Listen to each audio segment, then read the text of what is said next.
নাও। প্রশ্ন প্রশ্ন রবীন্দ্রনাথ ঠাকুর।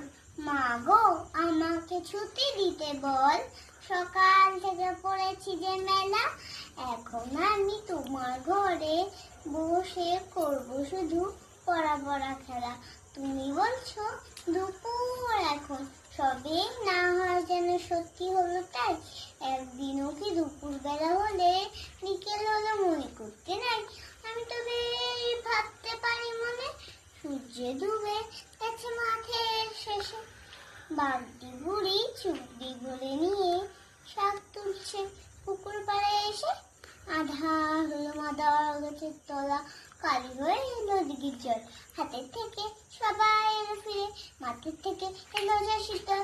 মনে করো না উত্তর সাজের তারা, মনে করো না সন্ধে হলো যেন, রাতের বেলা দুপুর যদি হয়, দুপুর বেলা রাত হবে না কেন। নমস্কার। খুব ভালো করেছো।